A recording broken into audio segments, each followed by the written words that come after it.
folks. Today we're going to be talking about how to install solar panels that can withstand a Category 5 hurricane. And obviously, all this effort comes after the fact that we were hit by Hurricane Maria in 2017. So we need to ensure that our solar panels are, you know, set in such a way that they will stand winds, very high winds, like we experienced during Hurricane Maria. And let's put this on show mode. Uh, let's see. There we go. So most of you remember this installation. This was after Maria. This installation was back in 2018. And but I did what I call an installation, a low profile installation. We want to ensure that when we get hit by a hurricane, solar panel will stay there. I kind of hate the fact that go to the roof, take them out, and then put it back after the hurricane. I rather don't do that and do the proper installation. So that's what I did here. So some folks has asked me how I did my installation, and I did a couple of seminars in general about how to do the whole thing, the whole design of installing solar panel, but not the actual installation of the solar panel at the roof. So this presentation will kind of address that a little bit. Talking about installation of solar panel, depending of where you live, you live above the equator, like Puerto Rico, or obviously United States, you will experience wind from the north or wind through the south. Wind through the north are the ones coming from the back of the solar panel, and therefore an installation like this under a pole type of installation experiencing wind from the north will be very detrimental to this type of installation. Maybe this would be good for kind of a area where they are not hit with strong winds, because the way that they're installed, I mean, this kind of setup is kind of dangerous. And depending how much open space they are, wind can be very strong and will destroy this type of setup. Again, too much surface area, so wind coming from the north will quickly make a mess out of this. Again, I'm not saying that it's not a good installation. What I'm saying is you have to watch out for the wind profile that you get on the sun, on the area. More into it, this will work, but not in Puerto Rico. We have strong winds and will cause a lot of trouble to this kind of installation. This I like it a little bit better, but too high profile here, way too high. If any, I will change the way that he put the direction of the solar panel. Instead of being in this direction, I will put it on the long run, so that the high here will be low.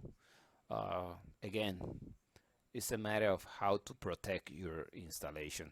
So I'm not saying that it's not good. What I'm saying is the more you expose your solar panel to the wind, the worse. Again, more into it, like too open space, nothing to protect the solar panel. When wind come from the north, it will really get the best out of this solar installation. And I have seen it. I saw what happened in the area of Humacao, Puerto Rico, with a solar farm there. It's sad to see how the wind mangled or messed up that solar farm there after Hurricane Maria.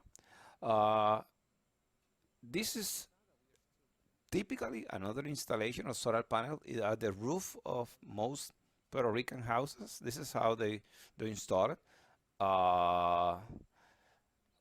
The anchor is bolted to the roof, as shown here.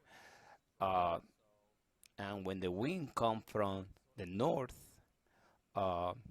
this the solar panel will start to look more like an airplane wing, in where they will experience lift force pushing the panel upward, and drag force trying to push the panel back.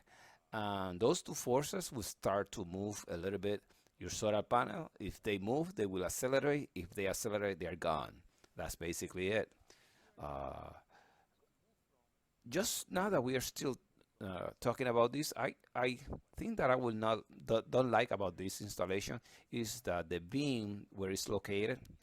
I will try to put the beam, this type of beam, more to support the whole structure. So again, installing the solar panels like this, I will install it the other way around, like in this sideway, so less profile for the winds coming from the north. For those people that understand a little bit about hurricane, uh, you know, or the ones that don't understand how a hurricane works, actually that would be better. A hurricane, when it move from in our area, move from east to west. What I'm saying is that when the hurricane is at the east side of your location, you will experience winds from the north. When the eye of the hurricane pass over your location, then you will start experiencing from the south. So for me, the most dangerous winds are the ones coming from the north, because they will try to make your solar panel, when it's installed like this, will start to make it look more like an airplane wing, and that's what you are trying to. That's what we try to avoid. And they have to be well anchored, just to we don't want to lose our investment.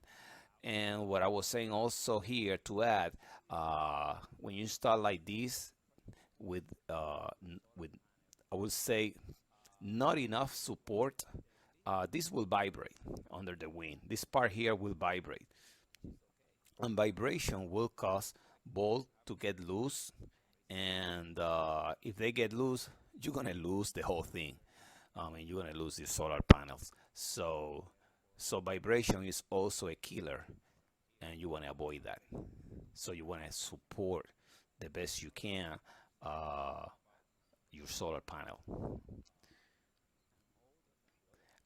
Talking about drag coefficient over a flat plate. For example, those winds that I was talking coming from the south, they're not that bad, because basically the wind, when they come to the south, they will try to push your solar panel back, but there's the lifting force will be downward,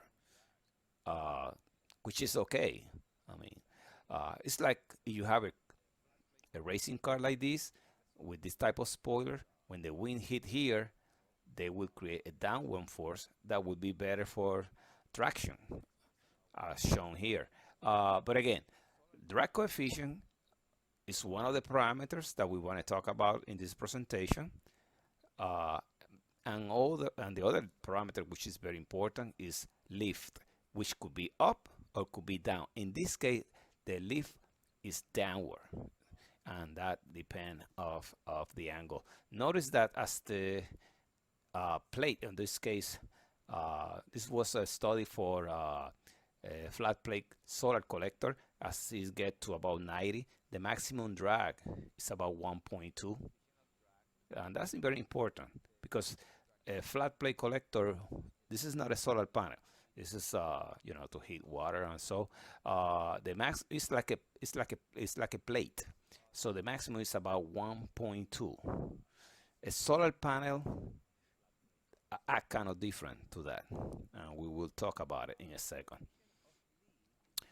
This is more study done for those installations that are done with a pole, in where you have your solar panel. Perhaps this one are installed sort of the wind coming from the south of the solar panel. If that's the case, when the wind comes from the south, you experience again what they call coefficients of drag and coefficients of lift. Coefficient of drag let's start with the coefficient of drag is this one here, that eventually when you hit the 90 it's about 1.2. which basically confirm a study done by solar flat plate type of solar collector, which are 1.2. The coefficient of lift go to a maximum and they drop. Obviously, when the wind hit here, it will create a force downward here, and that's what it means by the coefficient of lift. So that maximum will happen around 30, 40 degrees, and then if you if by any reason this get to a vertical position, like 90 degrees, or depending where you measure the angle here, but when this get to straight line, then that will be the 90. So again, drag maximum is 1.2, but the lift is 0. You will not experience any lift. So those parameters are very important that we start to understand: drag, lift, coefficient of lift, and the angle in where the wind is coming with respect to the plane or the solar panel installation. Lift and drag coefficient versus angle, very important. Now here is when the wind is coming from the north. When the wind is coming from the north, as I show here, there's an angle, and the solar panel will experience two types of forces. One is lift, that want to take our panel, to fly off, and drag, that want to move it back. So this force that are caused by the wind, these both components here, the lift component and the drag component, are related to those coefficients that I was talking about: drag coefficient and lift coefficient. Like for example, again, the lift coefficient, the maximum is around 1, as shown here, and the drag coefficient actually in a solar panel might go as high as 2. And remember, a solar panel has a side, right, as shown here, and it's not like a flat panel, so it will kind of capture the air more like a parachute, and so the drag coefficient might be a lot higher than an actual a plane, for it, just to say the least. Now, some people might ask, can I design here for a low angle so I get lower value of the lift component and lower value of drag? Well, certainly yes, although I will not take this value as totally right. They are all over the place, and they depend a lot about your installation. Will depend on whether there's obstruction in front of the solar panel, obstruction after the solar panel. Too many variables to actually get the true number of what are the coefficient for the drag or the lift. But I certainly will say that the coefficient of lift is about 1 maximum, and I don't care at what angle you are with respect to the horizontal, and the coefficient of drag can be as high as 2.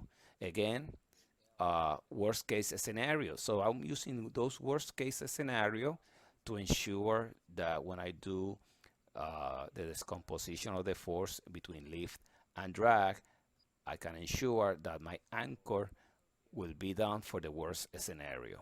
So that's basically the idea. I don't really care about this low portion here, but I do care about the maximums. So a little bit more about the issue with lift and drag coefficient.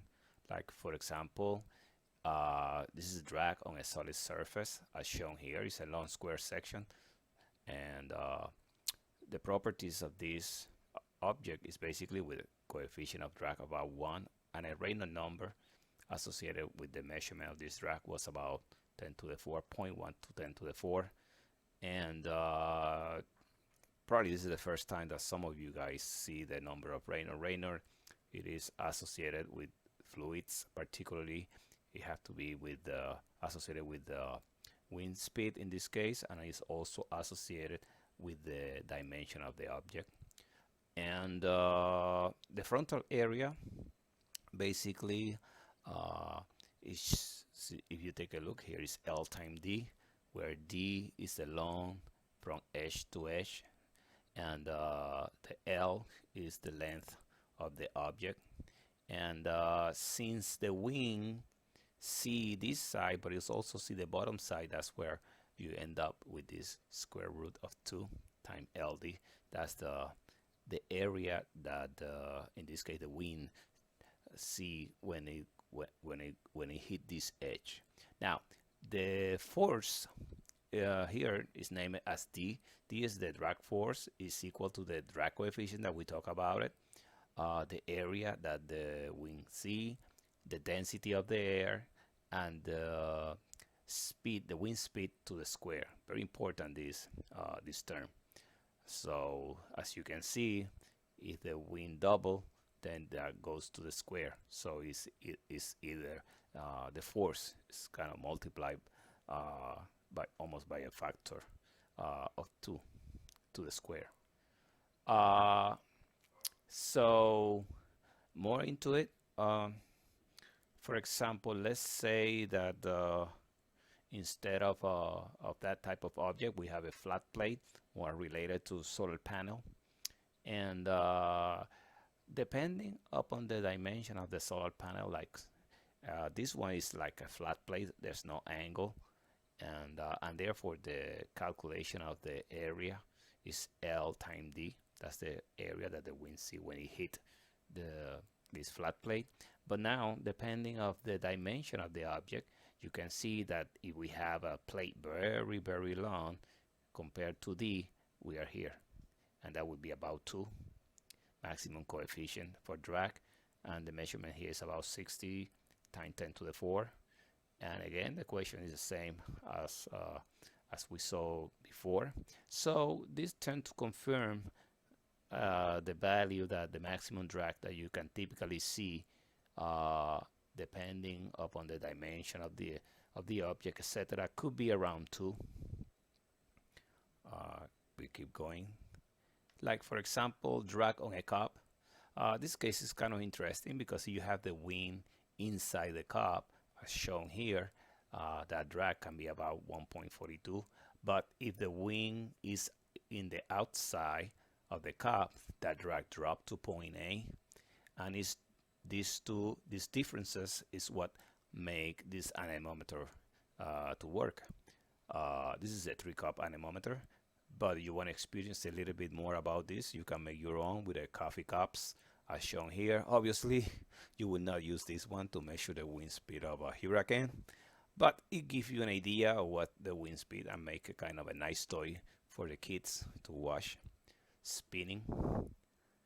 So again, coefficient of lift and drag.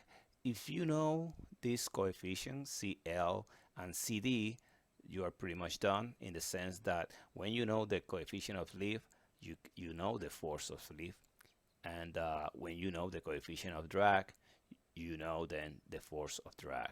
And so that's what very important that we know the CL and CD. Basically for this project, we said CL is going to be about 1, and CD maximum will be about 2. That's very important. And here is the other factors, as I mentioned before: density, the area that the wind see, and the wind speed to the square. All right. So now I'm gonna drop through a tangent here just to talk a little bit about my experience on solar panel installation. This is a particular project that we did back in the University of Puerto Rico, October 2010, and this installation was done by a contractor, and the contractor asked me where they will be installing the solar panel, and the best place that we found was at the roof of the theater. That under the roof here is the theater of the UPRA of Arecibo.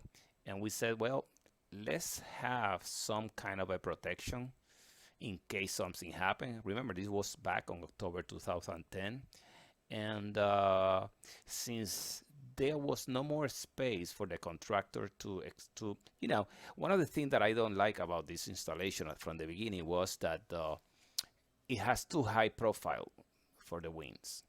I was expecting more like this as as you know, as the maximum height for wind exposure, but unfortunately there was no more space for the contractor to go forward here for the installation, and he was kind of limited to right to that particular area.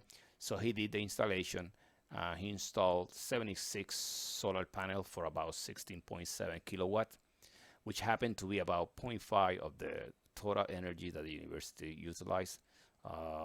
But anyway, so the story is that it has a very high profile for the wind, but fortunately we have the wall here for further protection. This is a couple years later after the installation. Students sit here, chat, and they have a good look and a good view of our renewable energy project. So far so good, until we got hit by Maria. This was the day after, I believe, from Maria in 2017. And as you can see, the wall did pretty good. The winds coming from the north were isolated from the solar panel by this big parapet wall. And most of our solar panels stay intact, as you can take a look here. Only few suffer some severe damage, but it could be worse. So one thing that it definitely suffered a lot of damage was the roof of the theater. So this is the part that really messed up some of our solar panels. We end up losing about 5 solar panels just because there was somehow strong winds coming from this side that knocked some of this pole, that kind of weakened some of the structure. So the panel came out loose, and definitely they were lost to the winds. Like look at this one where did it end? But as I said, the roof got heavily damaged, so we have to remove all the solar panels. And before continue, look at how they messed up the trees down here. And as I was saying, the solar panel has to be removed because they were to start impermeabilization and fixing all the damage from Maria. So here is the membrane that they located at the roof, and here is another picture of the process. Right now, there's a couple of beating, almost 2 years, almost actually 17, almost 3 years. We are still working on this impermeabilization process. So hopefully, when they finish, we can go back and reinstall the remaining solar panel. How we will install them is a good question. This is a brand new roof, and doing perforations on that type of it's kind of a I would say it rise a lot of thought about how to do this better. One of the things, definitely, we don't want to the installation will not be with this high profile. We will limit to a lower profile now that we have more area to expand and to set our solar panel. So we will try to protect them, and number 2, we probably use ballast as well. So it's going to be a combination of few anchor bolts and ballast. That's we will be working this out with the structural engineer to ensure that we set this solar panel in the best way. Again, also obviously using the wall as a parapet for them. This is the first presentation that I do about solar panel installation, although I had done many other seminars about solar in general, like renewable energy.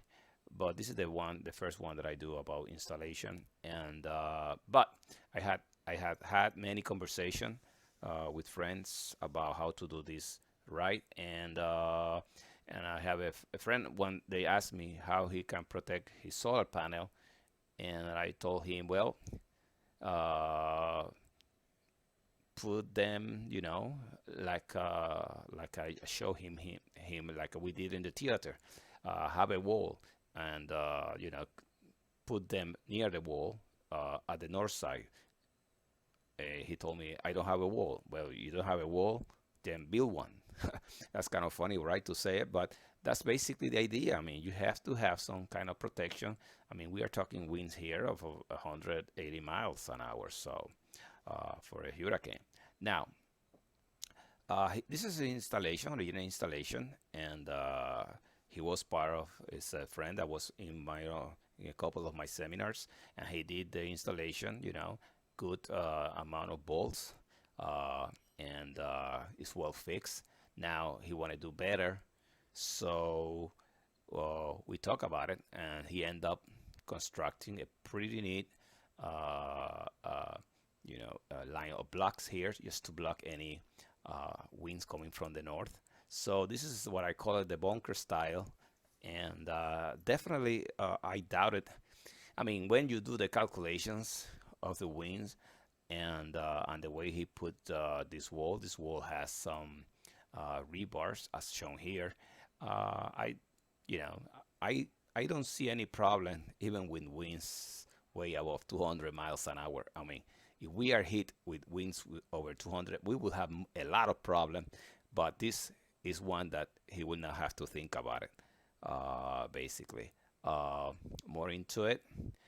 Here's the line of blocks in the front, so the wind from the south will go over without much of a problem. And I really like this installation. Definitely, he did a marvelous job here getting this done. If your roof, this is a concrete roof, if your roof allows to do this kind of thing, definitely this is a way to go. I mean, get things installed and they will not move at all. Let's see what else we have here. Okay, now this is just a little bit of math. It's more like a recipe to me, because the wind loading calculation as per the ASCE 710, it's more like a recipe. You have this, then you have to do this, you have to do this, then you punch this number and keep punching numbers, and all of a sudden you get an answer. So the first of all is the equation that they use for force, which is basically the velocity pressure here, QZ times G, that's the gust factor, times CF, which is the net force coefficient, more related to the drag coefficient, and the area, the frontal area of the surface of the object that is under the wind situation, on the wind loading. So with those four parameters, then you get the force. Now, how to get QC? Well, QC, depending on the unit that you're going to be using. For example, I'm going to be using pound per square foot. Then this is the equation that I need to use, which is, again, a bunch of factors again. Kz, velocity pressure. Kct, topographical factor, very important. Kd, wind directionality. And the basic wind speed, v to the square. Again, like drag, remember the equation of drag and or lift, they all have this v to the square.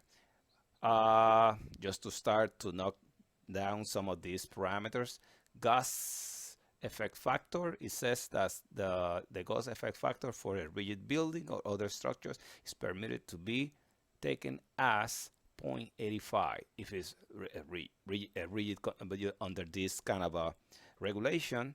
Our solar panel are like this, and therefore we have one already done. I mean, this factor, the Gauss factor, the G here is 0.85. Yes, at least we got at least one going. Now, very important here.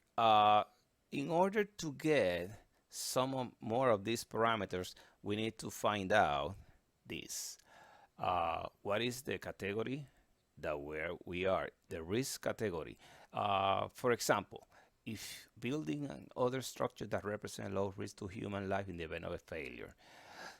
Well, for me, my solar panel are a precious thing to have in case of a hurricane. So I will say, sorry for that, I will say that we are here, category 4. And with category 4, then that will allow me to pick then the wind speed as per the code. In this case, check this out. See, if you are in category 3 or 4, then these are the wind speed that you need to check. Like for example, if you live in Vieques or Culebras, you're talking about 180 miles an hour. Mainland about 170 and 160 down here. You live in Puerto Rico. You live in the south of Florida, about 200 miles an hour. If you live Virgin Island, 175, Guam, 210. So this map, again, take care of how you're gonna set your wind speed for your calculation. So I use 180, kind of worst condition for Puerto Rico. So with that said, then we have the wind. Let's keep going. Now, how about the wind directionality? Well, it just happened that for solar panel are like open signs and lattice framework. So that directionality factor is just 0.85, no more into it. So if we keep going, this is, I will say, a very important one. I mean, all are important, but it makes a lot of sense when you think about it. This velocity pressure for the calculation of KZ. Basically, depending upon the height of your installation, how high you are doing your installation, you either use equation 5 or equation 4. My installation are less than 15 feet, so I have to use this equation. Now, for using this equation, I need to decide what type of exposure my solar panel will be suffering. And there's classification here like B, C, or D as per the code. And upon this determination of your exposure, then you get the value of alpha and the value of ZG, which is right here.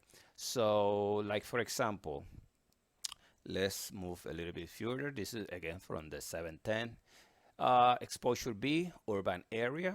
I just happen to live in an urban area, so basically my category would, in this case, would be exposure would be a B.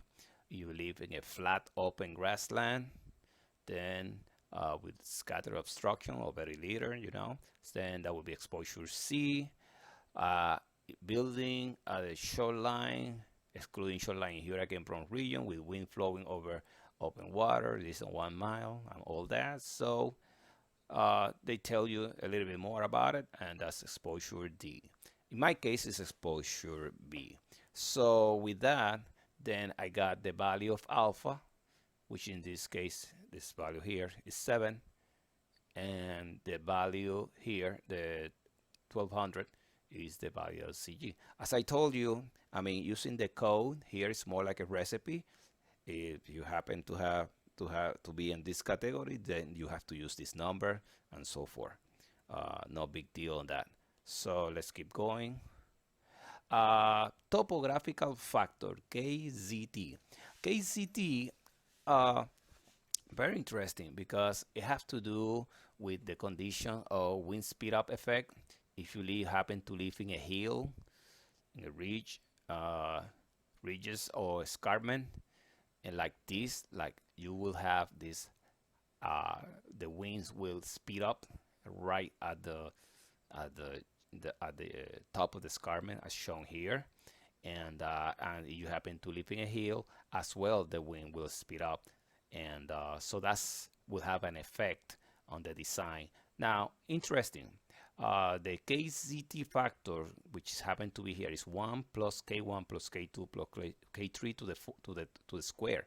So for example, depending upon the dimension of your conditions, then you will have different values here, at least for if you live in a ridge, escarpment, or a hill. So you will pick the numbers depending upon of your situation. So like for example, the maximum here is 0.72, and if I check here, the maximum is about 1. And if I check here, the K3 is about 1 as well. So when you check this out, you will have 1 plus the value of K1, which I said 0.72. So 0.72 times 1, that's the sum here will be 1.72. If we take a calculator and we take 1.72, let's say that 2, just for the sake of the argument, and we square that out. So KZT will be a factor of 4. So when you are under this condition, then the forces could be at as high as 4 times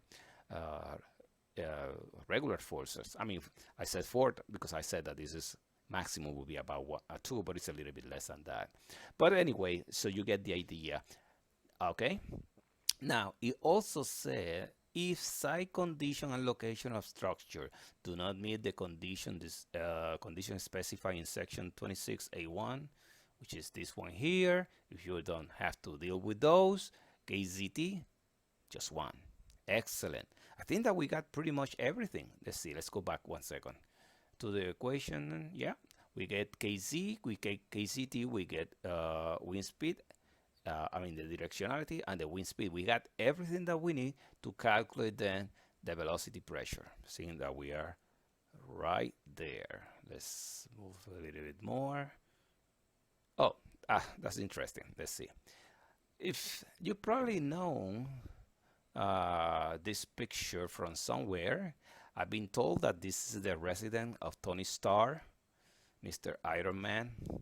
And that's a good example of a escarpment type of installation. I believe that the winds down here will be kind of very weird. So it's kind of interesting to see this kind of pictures, so you make you think about it and what it takes to live in a place like this. But if you are rich, I guess that's not a big deal. But anyway, that's the main idea. So let's see. Well, here we are, folks, and let's get all those parameters together and let's see what happened. So, ladies and gentlemen, let's get ready to rumble here and let's see what we got. This is a spreadsheet for all the parameters for basically our recipe, and as per the ASCE 710 code. Now, the value of a KC was calculated based on the fact that we are about less than 15 feet high, so that ended up being about 0.57, and we were in the zone B, as boy. The value of KCT just happened to be 1. You forgot about it. This has to do with the topographical where you are located. Let's see, right. Sorry for that. A little bit more. One more. Here we go. KZT, just 1. The topographical factor. So we go forward again. KD, that's the directionality factor, and that's 0.85, and wind speed 180. Again, this was risk category number 4. Although 3 and number 4 use the same number. You punch all those numbers together, and this expression here, you end up with a pressure of about 41 pounds per square foot. Sorry for that. And the length of our solar panel installation is from this corner to this corner. We are talking that length is about 16.3. That's about 65 inches solar panel per panel. I'm setting here 3 panel on the long side, so to have a very low profile for the wind coming from the north. The width of the solar panel is about 3.3 feet. That's about 39 inches from here to here, and that gives us a total area of about 53 square foot. Okay. The angle of this solar panel, this leg is a little bit higher than this one, and that is about 18 degrees with the horizontal. Now, the coefficient of drag, about 2. We always said this, that's the maximum that we're gonna set, although it's lower than this value, but it's just a matter of design. And the coefficient of lift is also lower than this value, but these are for design purposes. The gauge is right from the code, 0.85 for rigid surfaces, rigid objects, and that provides us with the drag force of about 11,000 pounds. Well, actually, I said 11. I would say 1,100 pounds. Sorry for that, and about 661 pounds for the lift forces. So these are the two forces that are hitting our solar panel with this amount of area and with the low profile that I'm showing here. If we break those forces, this one and this one, and get actually the resultant force normal to the surface of my solar panel, end up being about 25 pounds per square foot. This is very important because there's a mechanical strength on the solar panel. You check the label. You have to check the label of your solar panel. Mine said, I think, is about 50 pounds per square foot, and I'm under those conditions. Obviously, under this design condition, I will be 25. But my design, as you will see in a second, is not even 18. I'm working at a lower angle. But anyway, just for design purposes, I keep the 18 degrees. Working a little bit more than how these forces will be transferred to the floor and how to maintain your solar panel anchor properly, end up being about 513 pounds. That's the total force on this side versus about 150 on this side. Now, these forces are not taking in account the weight of the solar panel or the weight of the structure itself, which will benefit. So this force will be of a lower value. But again, this is more for design purposes, so I'm not taking any consideration of the weight of the solar panel or the structure by itself in general term. So that end up being a force of 500, about 500 in this side. Again, a force of 150 on this side. The drag force create kind of a momentum or a torque. So that's why this side is higher, 513 than on this side. Anyway, now that end up being the force per bolt. Since this design, I can either put 3 solar panels like this or 4. I can add another one. The idea of this design is like I can either have 3 or 4 solar panels, but it will not change the number of bolts that I will use. In fact, as you can see here, the pound per bolt will be about 171, very, very low. And so on this side, I have the total 6 bolts.